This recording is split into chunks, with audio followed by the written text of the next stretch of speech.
Hey there, YouTube. It took a few days to write a little. It took a few days off to write a little bit, and now I'm back with a couple of posts for YouTube. I'm still in the process of posting some of my concepts before we return to the stories I'm focused on. That being said, if you enjoy these concepts, please show your support by liking and commenting. The more popular it is, regardless of the site, it gives me more confidence in that story. This what-if scenario is a story where Naruto and Sasuke become the avatars for the Brother Gods, helping them maintain balance in their world, which eventually becomes Remnant. And that Summer awakens Naruto by calling his name.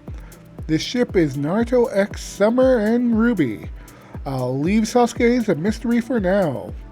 Before we begin, if you enjoy this type of content, please consider subscribing. Over 80% of my viewers aren't subscribed. If we get to 500, I will do a complete reread of Haluva Night in one movie video. Now, sit back, relax, and click the link below to follow along. Let's start part 1 of Call My Name. This world. So much time had passed since they had come here to settle their differences. It had changed from their disharmony. And when they had arrived, it reflected that they had brought chaos to this place through their discord. Destitute and utterly destroyed, yet life clung on. There was still hope. What happened here? A being of golden light shimmered, descending from the heavens upon destruction they had not caused. I am unsure, brother.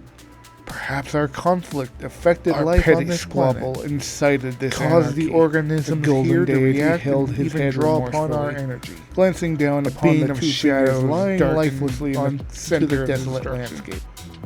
These two radiated our conflict, and yet solved their differences before we could reach the same conclusion. Even at the end of their life, they found peace. Saving this world was their final act. The deity of darkness gazed upon the two humans. Indeed they have. I am sorry, brother. It should have never come to this. The god of light turned to his brother. We are both to blame. I was too petty and proud. Our idealism should not have caused such a schism between us. The god of darkness nodded. His gaze set upon the two humans who defied their natures. These creatures have shown us what happens when we allow such pettiness to take root. And yet they overcame it in such a tragic manner. Brother. The brother of light looked upon the creatures that absorbed a fragment of his life. Yes, brother. They should not be punished for where we went wrong. They shall be our lights. The brother of darkness held out his hand towards the creature of shadows. Become our avatars, for when they are needed most. The brother of light followed his brother's example, and guide this world when they are called upon. Long ago, there were two legendary heroes. Two heroes who saved the world from darkness and kept it safe for years to come. A hero as dazzling and vibrant as the sun, prideful and headstrong with a firm belief that never wavered. A brilliant, simple soul. And a hero lost in his pain and hatred for the world, who made the shadows his home, assisting the sun when he needed his help the most, to bring a war to an end for his own means. They were destined to continue an unending conflict that their predecessors started long before their time. Yet, through a bond forged in their youth, the sun refused to let this ceaseless and pointless conflict continue. Through unwavering resolve, his light reached the moon and broke the cycle of hatred. But the sun paid a heavy price. They spent everything in their final battle and fell into an eternal slumber, destined to awaken when the world needed them most. Legends would be told of their bravery and the peace they had helped forge. But their stories, just like the peace they had brought, were lost in time until only a few remembered their brave deeds to tell the future generations. And now I tell you their stories, so that their legends will stand the sands of time. Really? A young child, a toddler with black hair with gradient red tips and the most brilliant silver eyes, innocently gazed upon her mother. Really, really, Summer Rose smiled at her daughter, setting down the fairy tale book onto her lap. Wow, they saved the whole world, a young Ruby cheered. Yes, they did, Summer chuckled, her daughter's enthusiasm affecting her. That was until she flinched from her other daughter, loudly proclaiming, "That's not fair! Why have so many people forgotten about them? They saved the world!" Her husband's daughter, Yang, pouted as she laid beside Ruby, listening to the tale. It is an unfortunate facet of life. Eventually, everyone will be forgotten, no matter who they are. Summer sadly smiled, understanding why Yang felt that way. That's so sad. Ruby's expression shifted. Her energy faded, and her features fell sullen, her eyes misting. I know it is. That is why my mother told me the story. And now I am telling you. Summer smiled, gently reaching over and wiping away the building tears from young Ruby's eyes. To keep their memories forever etched into our heart, so that the legendary heroes, the sun and moon, will never be forgotten. But more people should know, Yang sulked, scowling as she sat up and huffed. You should tell them then. Their names should never be forgotten. Summer softly gazed at Yang before giggling. In fact, I have a little secret that I would love to share with the both of you. Secret? Ruby and Yang's moods lifted, gazing expectantly towards Summer. Oh yes, a very important secret. One you can't tell anyone else. A secret that you have to keep between us, just like I kept it from my mom. Summer giggled as her two daughters perked up intently. What is it? What is it? Ruby and Yang chimed together, desperately wanting to know. Well, I heard, Summer leaned in to her expecting daughters and whispered, that when all else is lost, when you are at your lowest and darkness has nearly swallowed all hope, if you call their name, they will save the day. Awesome! Ruby beamed, genuinely believing. What?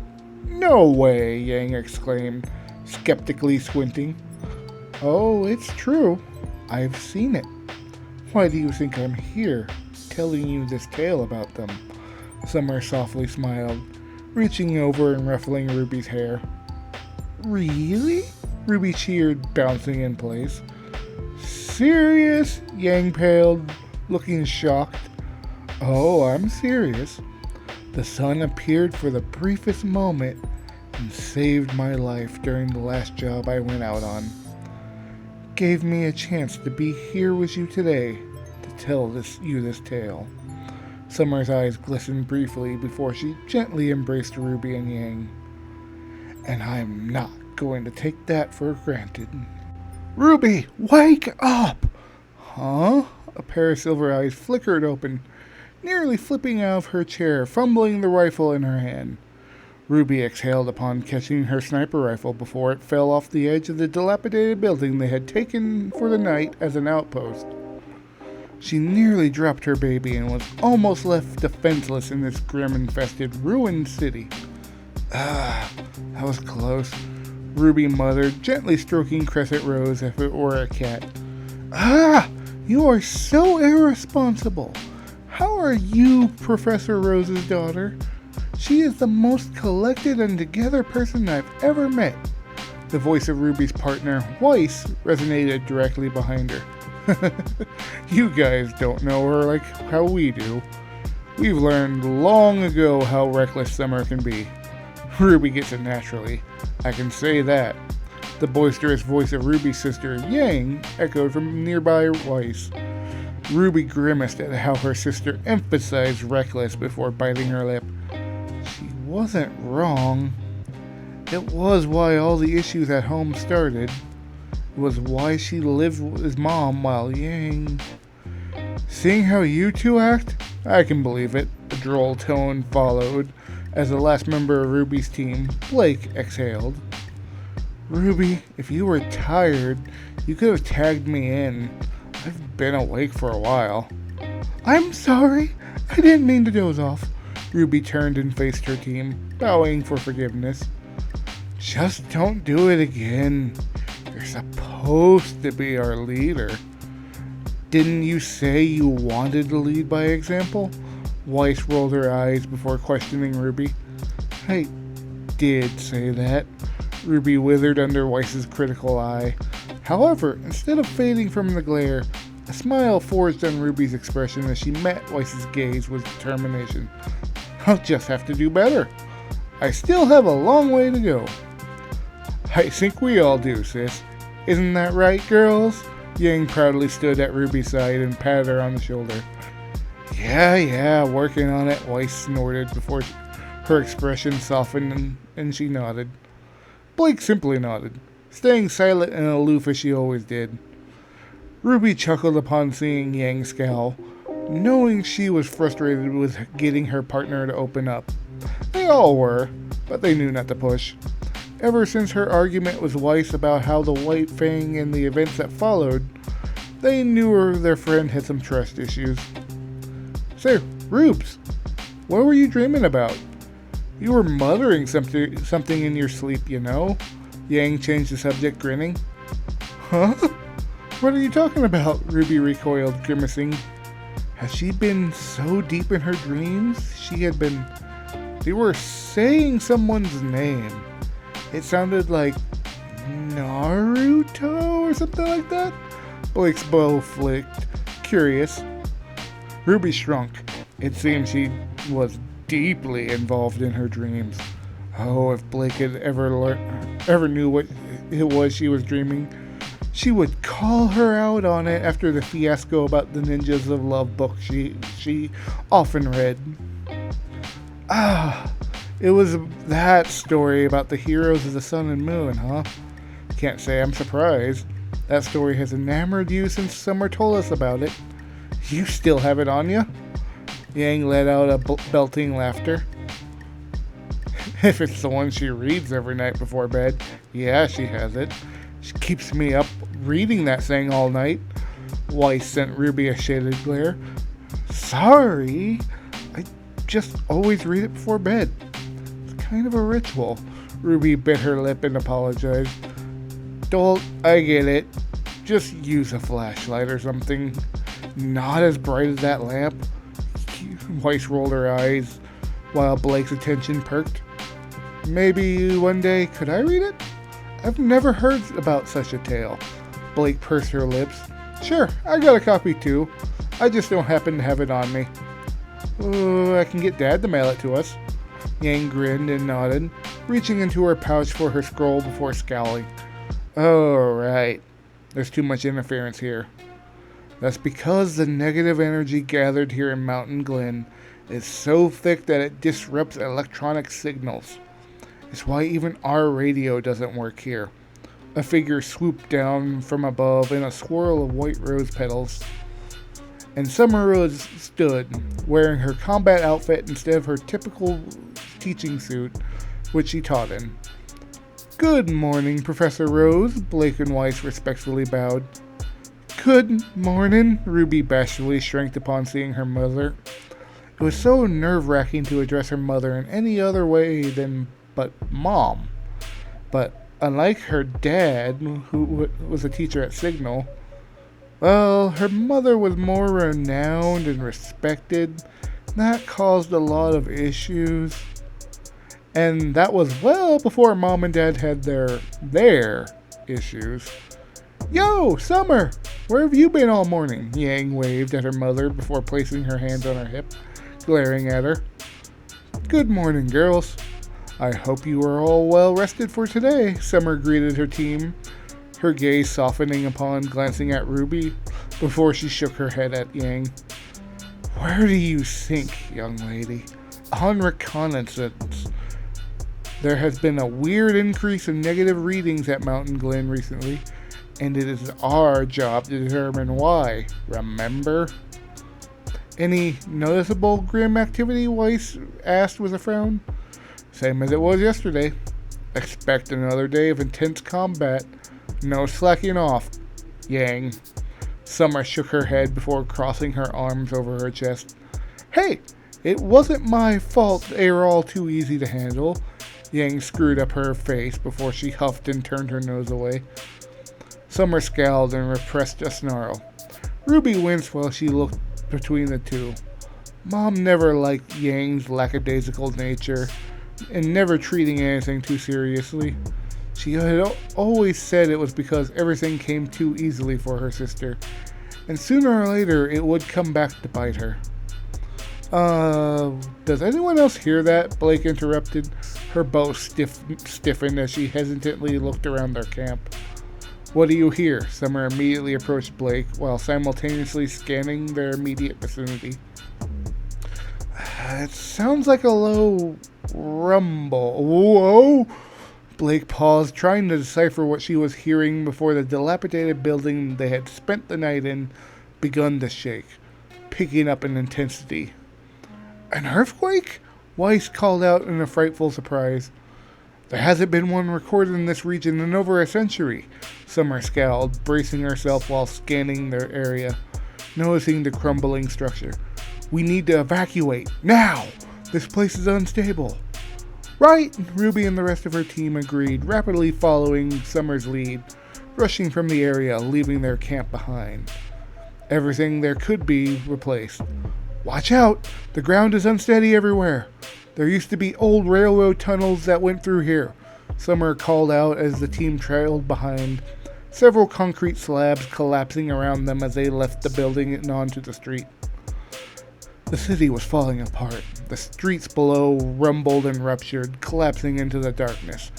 Even the grim were panicking in the chaos, stumbling around, and a few were crushed by crumbling debris. And yet, RWBY's heart fluttered watching her mother lead them through it. Despite the flaws she had learned her mother had. If there was one thing that Summer was, she was a confident and proven leader. Something RWBY desperately wished to say the same for her. RWBY lost her footing as a large slab of the building nearby nearly crushed the street they were taking. Oh no, you don't! Yang leapt in front and shattered it with a Herculean punch and a blast of ember silica, her aura burning around her as she landed. Despite Yang's heroics, the debris scattered all around, devastating the street and causing its weight to collapse onto itself. The ground is too unstable! We can't keep our footing like this, Blake cried. Whoa, that's not good, Weiss! Do your thing! RWBY turned to her partner, their gazes briefly meeting to convey RWBY's message. Already on it, Weiss nodded, withdrawing her weapon, clicking the trigger, and sigils formed beneath everyone's feet. Good call, Summer called out upon feeling the traction beneath her significantly increase, able to bounce and weave through the debris, staying upright. Summer couldn't help but proudly admire her daughters and their team as they navigated the disaster alongside her. She had always believed in them, and to see them grow into the potential she had seen within them all those years ago, it warmed her heart. Feeling the shaking earth slowly come to a halt, and the collapsing rubble finally cease, Summer found a sturdy patch of the street to land on, watching Team RWBY safely arrive just seconds behind. Phew! That was close, RWBY wiped the sweat from her brow after an exasperated sigh. No kidding. I don't ever want to do that again, Weiss complained, panting from the effort she had exerted. You can say that was to die for, Yang quipped with a laugh. Not funny, Blake hissed and scowled. Ah, come on, Yang pouted as the rest of her team shot her nasty glares. Okay, too soon. Quite. Summer refrained from rolling her eyes at Yang before exhaling. She was her mother's child and didn't feel fear until she faced it for herself. Summer shook that thought before a rare smile graced her features. Good job. That was a commendable escape in the face of danger. I am proud of each of you. Ruby's heart fluttered before she beamed at her mother's praise. A genuine smile crossed Weiss's features before she crossed her arms and soaked in the praise of her professor. A thin smile slid onto Blake's lips before she turned away, flushed by Summer's words. And Yang? Heh, that was nothing. I could do it again. Yang confidently thumped her chest boastfully. Let's not ever do that again, Weiss scoffed, throwing shade towards Yang. Agreed, Ruby and Blake nodded, causing Yang to shrink. Oh, come on, it was a little fun. You've got to admit it. Yang pouted before sulking away from the group. A brief pause followed as the five surveyed their situation. The already ruined city of Mountain Glen was a shell of its former glory. The building had hardly been standing before the quake. Now, there were piles of rubble with only a few walls and particular buildings that stood firm. Huh? That's odd, Ruby pointed out into the distance, upon seeing a nearly pristine building, slowly making her way towards it. Summer's eyes sharpened. Her daughter was correct. After a fierce earthquake of that magnitude, that building didn't look fazed by it. Something was clearly off. Sudden crack caused Summer's stomach to twist. The ground beneath Ruby's feet shattered. Ruby! Summer snapped, leaping towards her daughter as the ground beneath Ruby collapsed, white rose petals surging behind her as Summer accelerated forward. Ruby's eyes widened as the ground beneath her simply crumbled. She didn't even have the time to react and use her semblance. Ruby was so enamored with that building that she fell into the void. Desperately reaching out for her mother, their fingertips grazed one another. Before Ruby fell into the darkness below, she cracked her head onto the falling concrete, silencing her cry of desperation. She fell into the abyss. Summer's heart sank into her stomach. She watched her baby girl fall into the distance, unable to reach her daughter in time. Her stomach lurched into her throat and she lunged into the darkness, desperate to save her daughter. Ruby, no! Summer cried, pushing her semblance beyond its limits. The fall was shallow, but more than enough distance to cause serious harm. With how the structures beneath were still collapsing, there could be a second after impact, or she could be crushed. Summer had to reach Ruby first, but gravity was simply faster. She wouldn't reach her daughter in time. Ruby would hit first. Would her aura even be able to sustain such an unexpected fall? Could she, after expending hers to this extent? Was there anything she could do? Summer's heart thumped. There was one thing that could, the same thing that had saved her on that day. All she had to do. Naruto! Everything was at rest. A light, warm glow encompassed him, allowing him to rest. There was no cares in this world. No, that wasn't the truth. There were still so many things he wanted, things that he no longer could accomplish. This light simply let him rest his weary mind. Those things had long since passed. He had accomplished most of them, but he had to leave them behind and return to this place after some time. He accepted that. He sacrificed them for the most significant cause he could have, saving his friend from himself. And Naruto would do it again without a second thought if he meant he could ease Sasuke's burden, so he wouldn't feel lonely anymore. Still, a nagging feeling pulled at Naruto. All his desires, his dreams came to a sudden end that day. Yet he came back when his first love called his name. For a brief time, he lived out his dreams, accomplished his goal, had a family. And when it was all done, he returned to this place with his friend. They would keep the balance throughout time, answer the call whenever they were needed.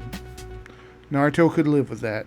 No matter how many times he had came back, young as he was when he was a young adult, Naruto would keep fighting to ensure there was a future. And on occasion, stay to ensure it lasts. Find a new love, a new family. Start all over again. Those memories may have faded, but he still felt their importance. He cherished that feeling and never forgot it. This was his curse, and he would live with it. So what was this feeling tugging at him? Something didn't feel right. Naruto! Naruto's eyes snapped open, the golden aura surrounding him drawn within, before a blazing cloak of golden energy enveloped his body. He felt the whole world, felt every single being and creature of darkness. And despite all of that, he focused on a single image. An image of a mother desperately reaching out, attempting to save her child. A mother who felt familiar. Had he... Time to go to work, Naruto whispered, and in a flash of golden light, only shadows remained, muttering, "About time, idiot." Everything was too sudden. She couldn't react. Her aura betrayed her as doubt and fear set in. And then everything went blank. Oh, how her head hurt. It felt like Yang caught her with another hook. Why was Yang so rough during their spars? Couldn't she hold back a little? Where was she? What happened? Why was everything so dark? She could hear someone calling her name. Who was that? Mom? Ruby's eyes fluttered open, a blurry image shimmering before her. She couldn't make it out, but she was sure it was her. Why did it look like her mother was falling? What was happening? Was she falling? Oh no. The memories rushed back to Ruby. They had been on a mission they accepted for the class studies in Mountain Glen. An earthquake had left everything unstable, and she saw this peculiar building that seemed unaffected. Then the world beneath swallowed her. She must have hit her head on something unexpectedly, sapping her aura. What could she do? She couldn't use her semblance until it recharged. Would that even be enough? No. Were they going to... The darkness engulfing them was extinguished by a brilliant light that enveloped her and her mother. It felt so... warm. Comforting. She wanted to snuggle into its embrace. Ruby? Mom? Ruby's eyes suddenly snapped open. There was no golden light. There was no darkness. It was simply the light of the breaking dawn as Ruby felt her feet step onto the street as she had previously occupied with her mother. Ruby's eyes shifted next to her to see her mother, more flushed than she had ever seen her before. Looking behind them as the warmth she had felt just moments before disappeared. What had caused her to... You've got to be more careful. A voice Ruby did not recognize chastised her mother from behind. This is the second time I saved you, you know? Ruby's heart lunged into her throat as she turned around to see a man emblazoned like the sun, bathed in pure golden light before it faded away to leave a man with spiky blonde locks and a bright smile. She may have never met this man before, but she immediately recognized him. This was him, the hero of the sun. Gotta stop being so reckless! Naruto released a weak chuckle before shaking his head, examining the situation and sharply turning his gaze at Summer. Now, what happened here? Why does it feel so... dark? You aren't dealing with that cursed witch again, are you? 'Cause if you are, I'm gonna make sure she doesn't come back. And that is the end of this What If. Remember, if you like this, don't forget to like and comment to let me know what your thoughts. And subscribe if you enjoyed this sort of content. And if you like this what if, perhaps you will like the videos on your screen. Until next time, my friends, peace out.